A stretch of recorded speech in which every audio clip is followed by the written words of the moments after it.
Hurricane Milton makes landfall, slamming into Florida with destructive winds, catastrophic storm surge.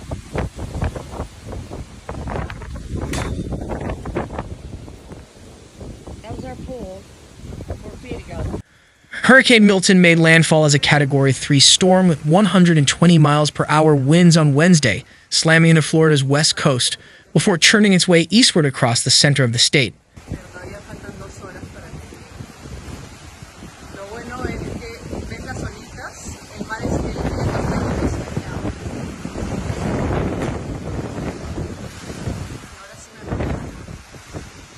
The catastrophic landfall follows barely 2 weeks after Hurricane Helene, which battered Florida before causing devastation in North Carolina. Florida residents have spent the interim boarding up windows and evacuating their homes in preparation for Milton.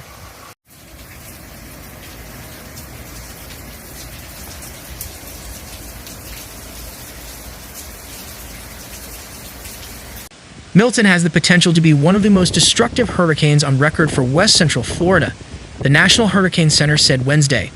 The storm is expected to pass over Florida and into the Atlantic through Wednesday night and into Thursday morning.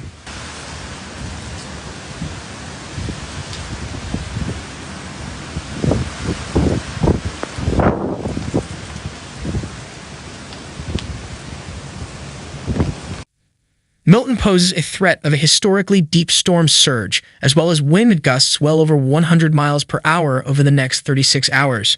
Storm surge forecasts along the central western coast are predicting 10 to 15 feet of water topped with devastating waves driven by hurricane-force winds. Looks like it. Like that one right there is touchdown, but that one I don't think is quite down yet. Yep, that's it. Florida Gov. Ron DeSantis has activated thousands of National Guard members who are standing by to conduct search and rescue following the storm. President Biden's administration has also pre-deployed resources and hundreds of personnel.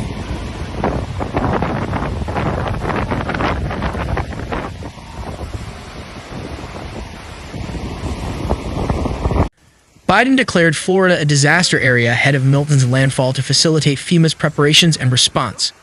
The National Hurricane Center in Miami warned early Wednesday evening that the northern eye wall of Hurricane Milton had started to spread onshore along the Florida Gulf Coast and told residents to shelter in place as these extremely dangerous hurricane-force winds overspread the region. Public Safety Information Manager for Florida's Incident Support Team James Lucas warned that weather conditions will prevent rescuers from saving lives as Hurricane Milton makes landfall and wallops the state.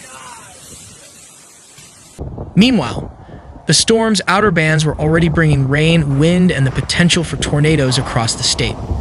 Dozens of tornado warnings are in effect, and those numbers are expected to rise dramatically throughout the day.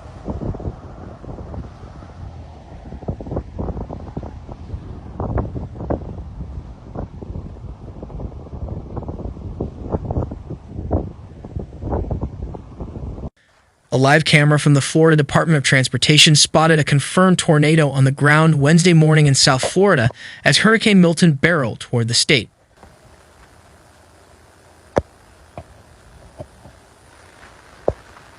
The National Hurricane Center said in its 11 a.m. ET update that tornadic supercells from Milton were beginning to sweep across the southern Florida peninsula.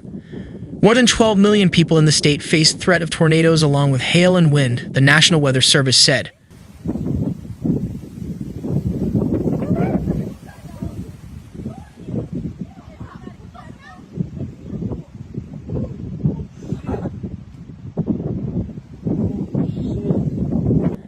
Hurricanes and tropical storms offer all the necessary weather elements to spawn tornadoes. They carry small, spinning supercells inside their outer bands, which are thunderstorms that can form twisters, Life Science reported.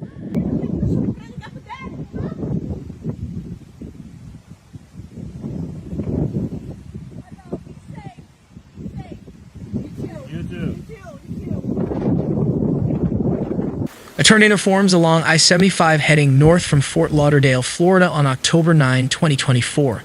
The National Weather Service in Miami reports they have confirmed 4 tornadoes in South Florida and have received 2 other reports.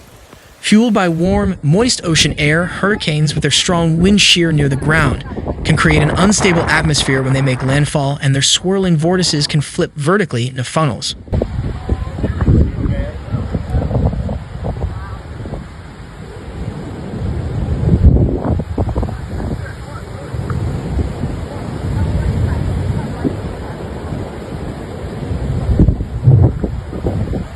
Tornadoes with tropical origins may pop up quickly and be wrapped in rain, making them harder to see, Edwards said.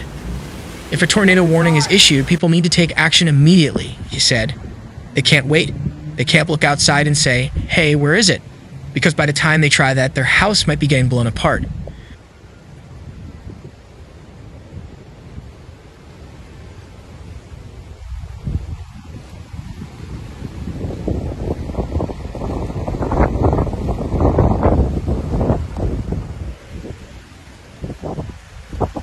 Edwards hopes that people in housing that may not be able to withstand a tornado pay attention to tornado alerts and make plans to relocate to a safer place, such as with a friend or relative.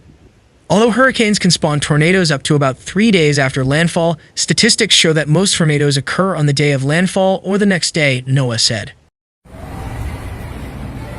Is it coming this way? I'm getting scared.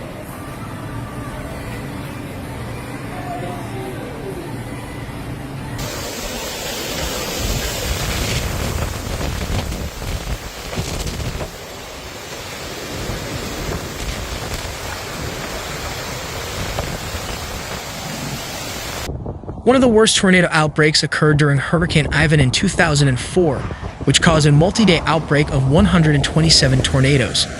The deadliest hurricane-spawned tornado was in October 1964, when 22 people died in La Rose, Louisiana, during a twister from Hurricane Hilda.